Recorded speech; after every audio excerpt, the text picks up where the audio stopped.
What's up, everyone? I would say sports fans usually, and if you're a sports fan and you're watching this, that's cool because not everybody necessarily is going to be an American who watches this, but everyone everywhere is going to be subject to the politics that goes on where you stay.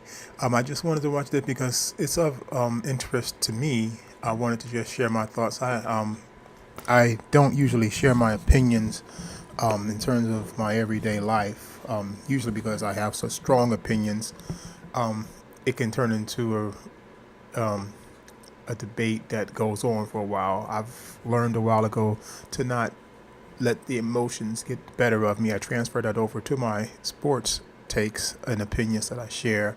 I feel, for the most part, whenever you do, when I say you, I mean anyone, whenever one does have a discussion where there is a hot debate on one or more different views that are usually opposing each other, for all that each individual believes in what they say, I can truly say that I have never, ever, ever seen anyone say, you know what, at the beginning of this conversation, I thought this, now I think that.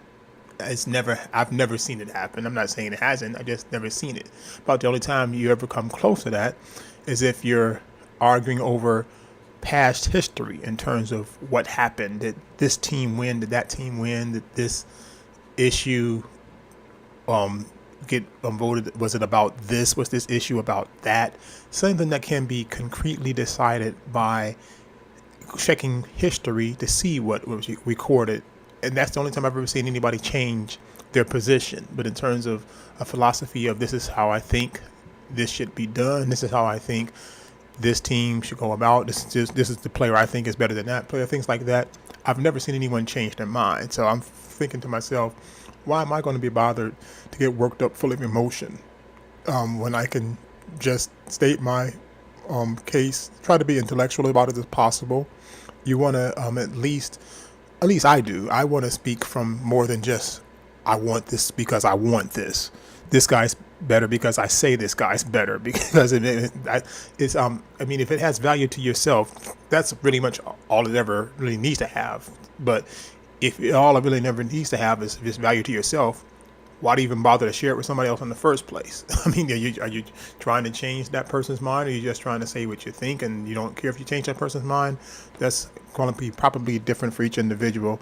But not getting off the track too far. Just this is the second clip of the congressional testimony by Michael Cohen, Trump's former personal lawyer. This is the second clip following the first recess. I don't know how many there will be at this point, but they just took a recess and they came back for more question and answering sessions between the different representatives of the committee and Michael Cohen. And wanted to have you go ahead and share your thoughts and comments down below, and hit the like and subscribe button. I've alluded to this before. I'll probably keep repeating it until it's all done. I'll most likely share my thoughts without trying to lean one way or the other. I do have some strong thoughts. I definitely do, but I want to get your thoughts, have a discourse. I always like learning different perspectives, trying to gain understanding that I may not have had of otherwise. But please go ahead and watch. And thank you very much to MSNBC. I wanted to use this for each clip to make sure I do thank them. I tried to find a neutral source of the committee's hearing to not have too much of a slant one way or the other. I know that's difficult, but I wanted to try to at least get that done. So thank you again, and I'll go ahead and let the testimony continue now. Yeah, first of all, I'd like to clear up something. Just a little something that bothers me. You started off your testimony, and you said, I think, in response to some question, that President Trump never expected to win. I just want to clarify that I dealt with President Trump several times as he was trying to get Wisconsin. He was always confident. He was working very hard. And this idea that somehow he was just running to raise his profile for some future adventure, at least in my experience, it was preposterous. And I always I'll find it offensive when anti-Trump people imply that he just did this on a lark and didn't expect to win. But be that as it may, my first question concerns your relationship with the court. Do you expect, I mean, right now I think you're sentenced to 3 years, correct? That's correct. Do you expect any time using this testimony, other testimony, after you get done doing whatever you're going to do this week, do you ever expect to go back and ask for any sort of reduction in sentence? Yes, there are ongoing investigations currently being conducted that have nothing to do with this committee or Congress that I am assisting in, and it is for the benefit of a Rule 35 motion, yes. So you expect, and perhaps what you testify here today will affect going back and reducing this, what we think is a relatively light 3-year sentence. You expect to go back and ask for a further reduction? Based off of my appearance here today? Well, based upon whatever you do between now and your request for... The Rule 35 motion is in the complete hands of the Southern District of New York. And the way the Rule 35 motion works is what you're supposed to do is provide them with information that leads to ongoing investigations. I am currently working with them right now on several other issues of investigation that concerns them that they're looking at. If those investigations become fruitful, then there is a possibility for a Rule 35 motion. And I don't know what the benefit in terms of time would be, but this congressional hearing today is not going to be the basis of a Rule 35 motion. I wish it was, but it's not. I'd like to yield some time to Congressman Jordan. I yield to the gentleman from North Carolina. Mr. Cohen, I'm going to come back to the question I asked before with regards to your false statement that you submitted to Congress. On here, it was very clear that it asked for contracts with foreign entities over the last 2 years. Have you had any foreign contract with foreign entities, whether it's Novartis or the Korean Airline or Kazakhstan BTA Bank? Your testimony earlier said that you had contracts with them. In fact, you went into detail. I believe it talks about lobbying. I did no lobbying. On top of that, In your they are testimony, not government. I'm not asking about lobbying, Mr. Cohen. They are not government agencies. Do you have foreign contracts? Traded companies. Do you have foreign contracts? I currently have no foreign. Did you have foreign contracts over the last 2 years? Foreign contracts? Contracts with foreign entities. Did you have Yes. contracts? Yes. Yes. Why didn't you put them on the form? It says it's a criminal offense to not put them on this form for the last 2 years. Why did you not do that? Because those foreign companies that you're referring to are not government companies. It says non-governmental, Mr. Cohen. You signed it. They're talking about me as being non-governmental. No, and right, it says foreign agency. It says foreign contracts. Do you want us to read it to you? I read it, and it was reviewed by my counsel, and I am a non-government employee. It was not lobbying, and they are not This foreign. has nothing to do with lobbying. It says it's a criminal offense to not list all your foreign contracts. That's what it says. Well, then I'm going to take a look at it before I leave. No, you've heard it. I will, and hopefully I will amend it prior to leaving, because that's not the way I read your document. You know, it's just one more example, Mr. Cohen, of you skirting the truth. Okay, I want to ask one other question. One other question, Mr. Cohen. It's my time, not yours. Were you advised, or was your counsel advised, to withhold your written testimony to the latest possible date, as John Dean said last night on CNN? Was it my what? Were you advised, or was your counsel advised, to withhold your written testimony to this committee at the latest possible date, to get it to this committee at the latest possible date, as John Dean said that he advised you? Yes or no? No. We will. He never advised you. John Dean? I've never spoken with John Dean. Has he spoken to your attorney? I don't know. I've never spoken Well, with ask John your Dean. attorney. He's right We there were behind working you. last night till 11, 12 o'clock at You've night. known that you've been coming for some time. May answer the question. Answer the question. o'clock last night to finish everything. So you were writing it last night, Mr. Cohen? We were Don't making give me edits. that bull. We were making edits all the way through the night. I'm sorry. Thank you, Mr. Chairman. Mr. Cohen, in November 2013, President Donald Trump testified under oath in a lawsuit related to the failed real estate project, Trump International Hotel and Tower in Fort Lauderdale. During the deposition, President Trump was asked about his knowledge of Felix Sater, a Russian-born real estate developer and convicted member of the Russian mafia, who, according to press reports, pled guilty for his role in a $40 million stock manipulation scheme. It is worth noting, as well publicized, the direct relationship between the Russian mafia and the Kremlin. Over the years, President Trump was asked how many times he interacted with convicted Russian mobster Felix Sater. In 2013, President Trump testified that, quote, "Not many. If he were sitting in the room right now, I really wouldn't know what he looked like," unquote. Mr. Cohen, as you previously testified, isn't it true that President Trump knew convicted Russian mobster Felix Sater in 2013 when he made that statement? Yes. Isn't it true that because of Mr. Sater's relationship to the Trump organization, that he had an office in the Trump Tower? And on the 26th floor, Mr. Trump. And the 26th floor is important. Why? Because it's Mr. Trump's floor. So he had an office on the same floor as President Trump. In fact, his office, when he left, became my office. And isn't it also true that convicted Russian mobster Sater even had business cards indicating that he was a senior advisor to Donald Trump, as reported by the Washington Post? Yes. Did convicted Russian mobster Sater pay rent for his office? No, he did not. So, based on those facts, isn't it true that President Trump misled at best, or worse, lied under oath? Yes. In December 2015, President Trump was asked again about his relationship to convicted Russian mobster Mr. Sater by a reporter for the Associated Press.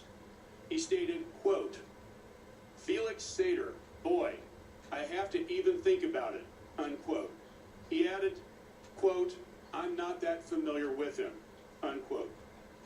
Mr. Cohen, where would we find business records that explain the president's relationship to the convicted Russian mobster Felix Sater? Would those be in the Trump Organization's files? They'd be in the Trump Organization's files. There would be CCs to Bayrock, which was the name of Mr. Sater's company. I suspect on Mr. Sater's email address, possibly hard files in possession of Mr. Sater. And when you say in possession of the Trump Organization, where?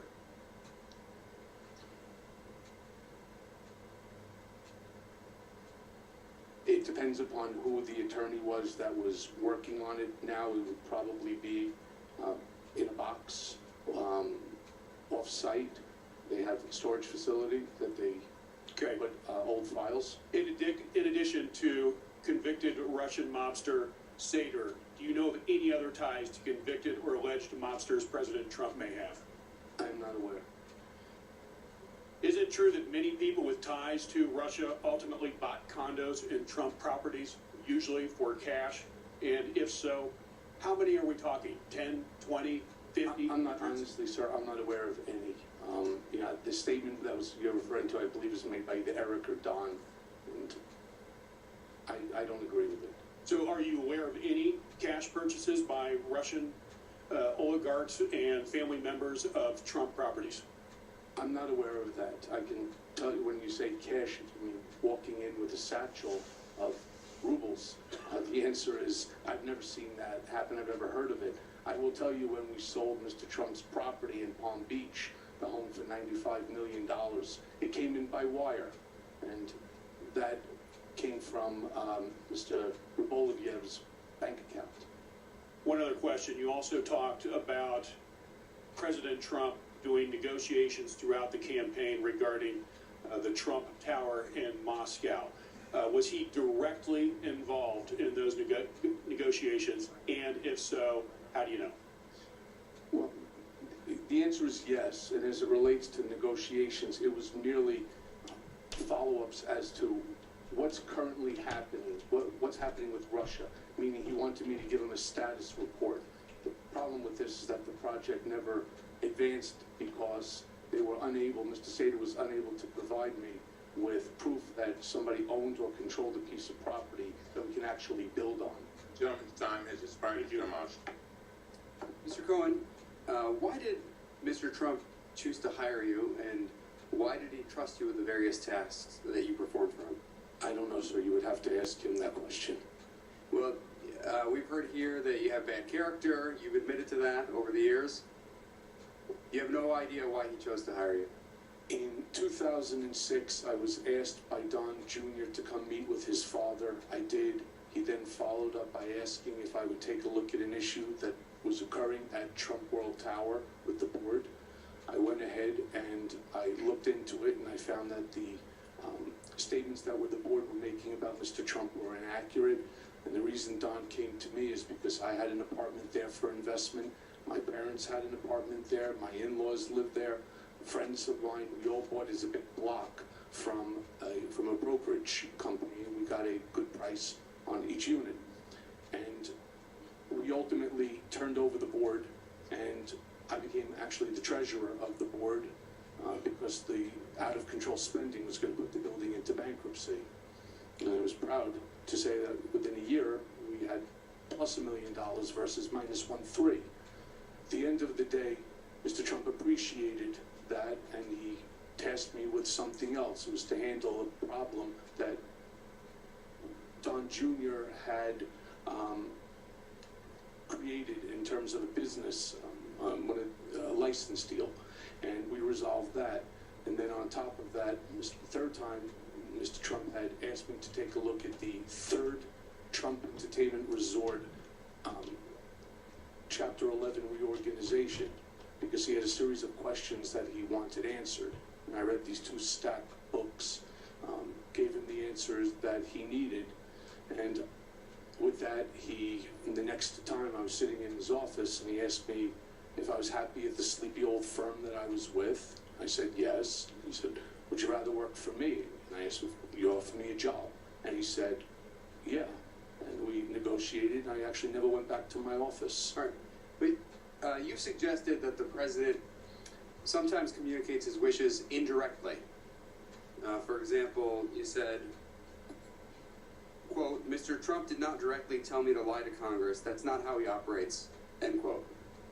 Can you explain how he does this? Sure. It would be no different if I said, that's the nicest looking tie I've ever seen, isn't it? What are you going to do? You're going to fight with him? The answer is no. So you say, yeah, it's the nicest looking tie I've ever seen. That's how he speaks. He doesn't give you questions. He doesn't give you orders. He speaks in a code. And I understand the code because I've been around him for a decade. And it's your impression that others who work for him understand the code as well? Most people, yes. Mr. Cohen, I don't know whether we should believe you today, but I'm going to ask you this one last question. What is the truth that you know President Trump fears most?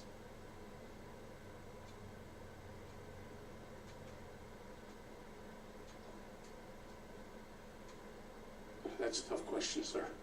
I don't have an answer for that one. What does he fear most? What's the truth that he fears most? From your perspective. And again, I don't know whether we should believe you here today, but... You know, it's a tough question, sir. I don't know how to answer that question. Let me ask you this. What principles have you chosen to follow in your life? And do you wish to follow different principles now? I've always tried to be a good person. I've tried to be a great friend. There were many, I think over 40 statements written in my support to the sentencing judge. I have friends who I treat incredibly well that I know for over 40 years, and I treat people after 40 minutes the same exact way. Am I perfect? No. Do I make mistakes? Yes. Have I made mistakes? Absolutely. I'm going to pay the consequences for it. But all all I would like to do is be able to get my life back to protect my wife and my children, support and grow old. That's pretty much where I'd like to be. And you feel you're following a different set of principles now than you followed throughout your life? I do, and I'm trying. I'm trying very hard. I thank you for your questions. Some of the other ones really make it difficult to try to, show some redemption. But I am trying. I am trying. Thank you. Thank you. Mr. Hill. Ms. Hill. Thank you, Mr. Chairman. I want to mention really quick a clarification on the truth and testimony form. The mention was around whether it talks about foreign entities at all, and the question is, in fact, whether witnesses have any contracts or payments originating with a foreign government. It does not cover all foreign entities, just foreign government entities. So, Mr. Cohen, what I'd like to ask you to do is review this issue over lunch with your attorneys, and if you need to amend your form, we ask that you do that before the conclusion of today's hearing. Also, I represent a purple district. I did not come here for partisan bickering. In fact, I actively wanted to avoid it. So when I ask these questions today, it is not as someone who has a vendetta against the president. It's as someone who comes from generations of service members who swore an oath to obey the orders of the President of the United States, and who, along with myself and every single other person up here, swore to uphold and defend the Constitution of the United States. My forefathers served their country, they served their commander-in-chief, and they served the idea that America is free and just, and that the law of the land rules us all, especially those in the highest levels of our government.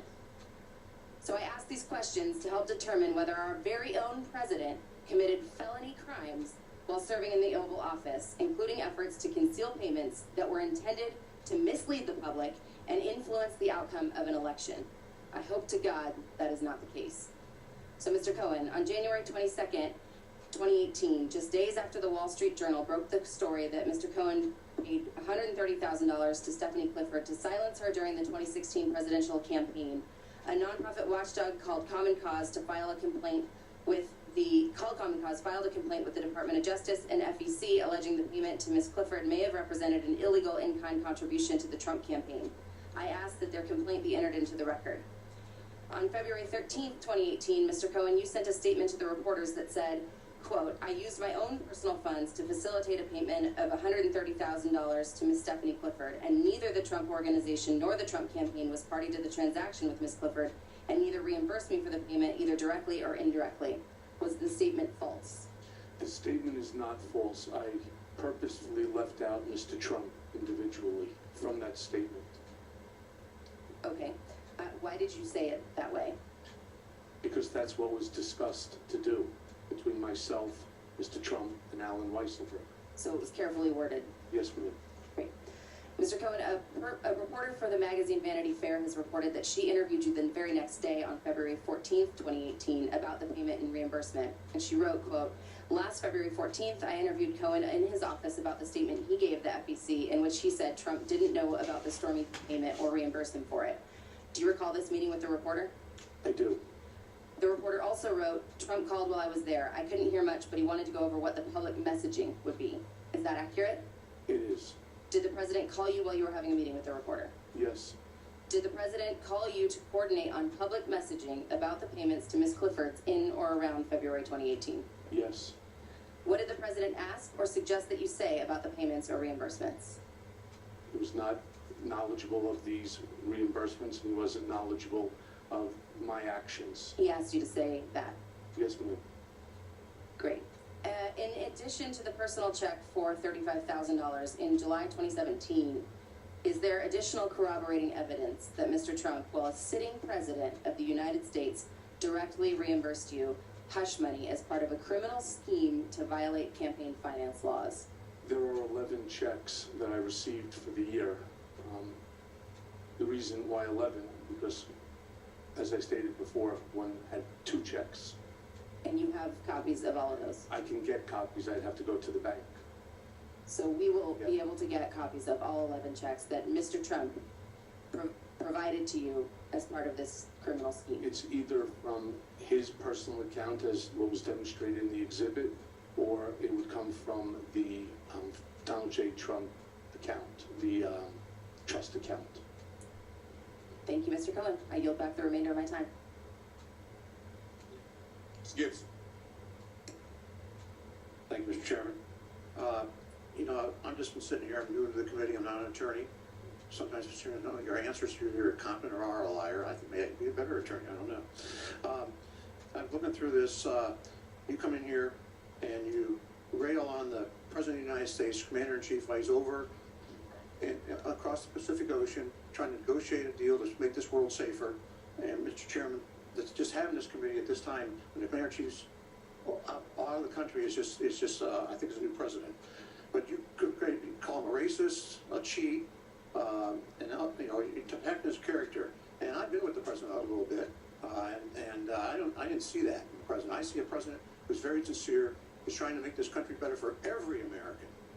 And for you to come in here and do that, it's just a great repentance on your part. It's really unbelievable. Real repentance would be go serve your time and don't come back here and make allegations towards a man that you can't substantiate. Now, looking here from the remarks from the prosecutor of the Southern District of New York, false statements to Bank 3, which Cohen pleaded guilty, was far from an isolated event.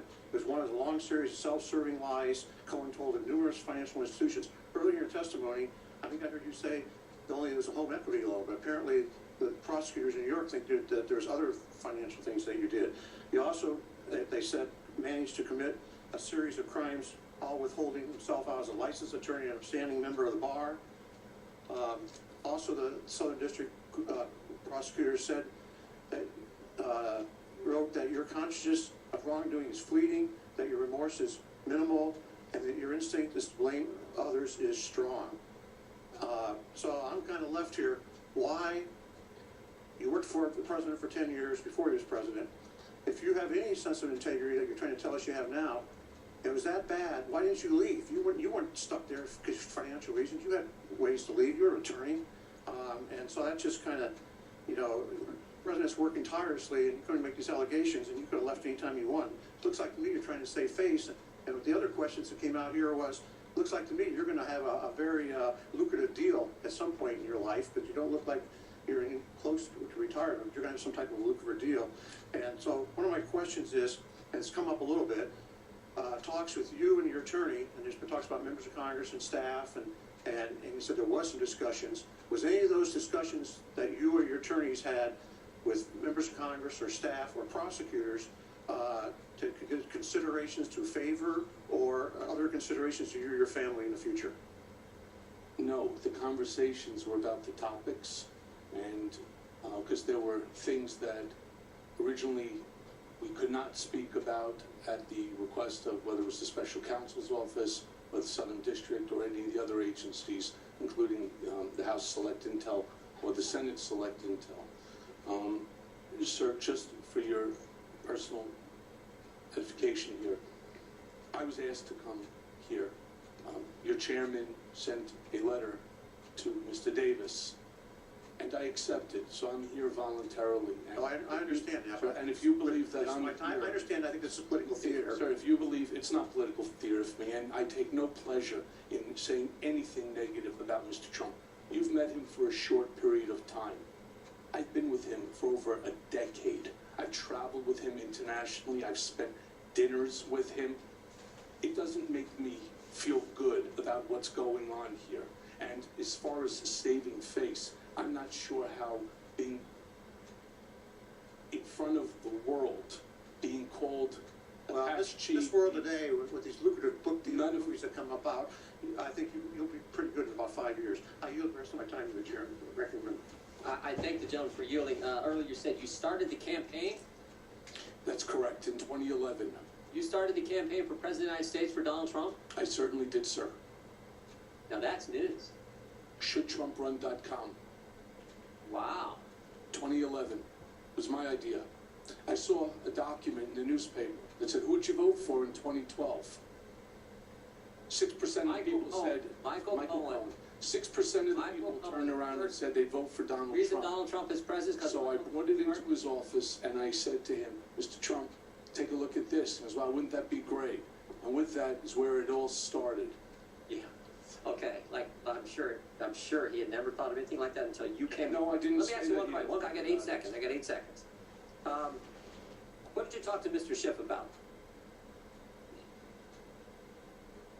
I spoke to Mr. Schiff about topics that were going to be raised at the upcoming hearing. Whoa. Not just what time to show up, actually what you're going to talk about? The gentleman's time has expired. Wow. Mr. Sarbanes. Mr. Sarbanes. Thank you, Mr. Chairman. Thank you, Mr. Cohen. I know the other side is suggesting that you are a incorrigible liar and that you're lying here today. I can't think of anything you have to gain at this point from lying. I mean, they talk about book deals and other things that you want to do, but I see a lot more that you could lose by telling the truth today, given the threats and other things that have been made against you and your family. So that's how I'm interpreting it. And of course, you brought documents with you as well to bolster the credibility of your testimony. I did want to go back to an earlier line of questioning regarding the preparation of your testimony before you came before the Intelligence Committee. You've talked about a meeting at the White House where the testimony was being reviewed. I think you said that there was at least one White House attorney, Jay Sekulow, who was there, and you acknowledged that there were some edits that were made to your testimony. So on that topic, who at the White House reviewed your testimony? I don't know the answer to that. The document was originally created by myself, along with my attorney at the time, for McDermott, Will and Emery. And there was a joint defense agreement, so the document circulated around. I believe it was also reviewed by Abby Lowell, who represents Ivanka and Jared Kushner. Why did you provide the testimony to the White House? It was pursuant to the joint defense agreement that we were all operating under. What were the edits that came back substantively on the testimony? I'm sorry, I don't know, sir. I'd have to take a look at the document. Did you have a reaction to why there might not have been, in a sense, a protest to what was going to be false testimony that was going to be provided?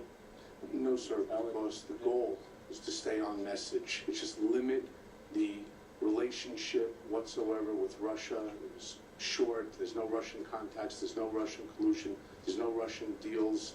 That's the message. That's the same message that existed well before my need to come and testify. So it's an example of where this idea, this mentality of you toe the line, whatever the storyline or the narrative of the day or the month or the year is going to be, you toe that line, whether it results in false testimony or not. I towed the party line, and I'm now suffering, and I'm going to continue to suffer for a while along with my family as a result of it, so yes. Let me switch gears quickly before my time expires. And you may not have direct knowledge of some of these things, but you're offering us some very helpful perspective on how the Trump world operates. And frankly, another reason I find your testimony fairly compelling and credible is because a lot of the things you're describing, a lot of the behavior you're describing, is very consistent with what we all see every single day. So it's not a leap for us to arrive in the same place of perspective that you presented. I'm interested in some of the activities around the inaugural committee, the inauguration of the president. There was an article that appeared in ProPublica, it's a watchdog group, about some negotiation on pricing of things at the Trump hotel, where it looks like the rental that was being quoted was substantially, even double what you would expect to pay according to what the market should bear. And so in a sense, the Trump Hotel was upcharging to the inaugural Even I couldn't afford to stay there. committee. Yeah. And so I'm just curious, do you have a sense of whether that kind of a practice is something that is consistent or inconsistent? Is it possible that that kind of upcharging could be done inside a Trump operation? It did happen. And Gentleman's time well, has expired. what I can say to you is I wasn't part of the inaugural committee. I raised a lot of money for the inauguration, but I was not part of it, and there was a lot of things that issue is something that's also obviously we've read about in the paper being investigated at the current moment. Thank you.